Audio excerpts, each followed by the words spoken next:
फजर के दुश्मन के बेटे शेर को बचाकर उसके घर छोड़ आने के बाद जैसे ही वो खुद घर वापस आती है तो उसका सामना सबसे पहले अपने गुस्से से भरे हुए वालिद से होता है। उसके वालिद उसे सख्त लहजे में कहते हैं कि जो काम उसे सौंपा गया था वो उसने नहीं किया, बल्कि उल्टा दुश्मन के बेटे को उसके घर वापस छोड़ आई है। फजर पुरज़्म मगर शानत लहजे में जवाब देती है कि उसने वही किया जो उसे सही लगा। वो कहती है कि जिस इंसान ने उसकी इज्जत के साथ उसे उसके घर पहुंचाया, उसकी जान बचाना उसका फर्ज था, और हो सकता है कि सब उस एहसान को भूल चुके हों, लेकिन वो नहीं भूली। तभी वहां मौजूद फजर की फफू बात में टांग उड़ाते हुए तंजिया अंदाज में कहती है कि सच तो ये है कि फजर का दिल अब भी इसी दुश्मन के घर में अटका हुआ है, और वो अपने भाई से कहती है कि वो तो पहले ही कह रही थी कि फजर की जल्दी शादी करवा दो। आज वो दुश्मन के बेटे को छोड़ कर आई है, कल उसके साथ भाग जाएगी। फजर ये सुनकर खामोश नहीं रहती,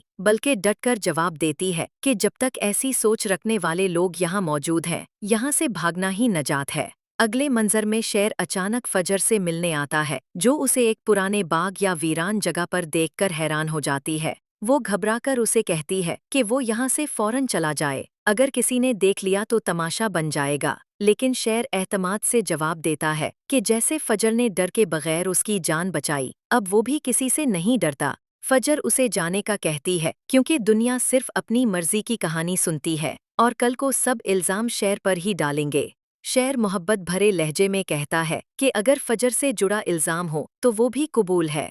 इसी दौरान खानदान के अफराद घर में जमा होकर फजर के खिलाफ बात कर रहे होते हैं। फफू कहती है कि ये लड़की अब किसी के काबू में नहीं रही, जो चाहे करे अंजाम खुद भुगते। तब फजर के वालिद, जो पहले खामोश थे, उठकर कहते हैं कि वो अपनी बेटी के फैसले पर फख्र करते हैं, क्योंकि उसने दुश्मन नहीं एक इंसान को बचाया है। फजर भी बोल उठती है कि अगर सच बोलना जुर्म है तो वो रोज़ ये जुर्म करेगी। कहानी के आखिर में फजर और शेर एक बार फिर छत पर या किसी वीरान मकाम पर मुलाकात करते हैं, जहां फजर उदास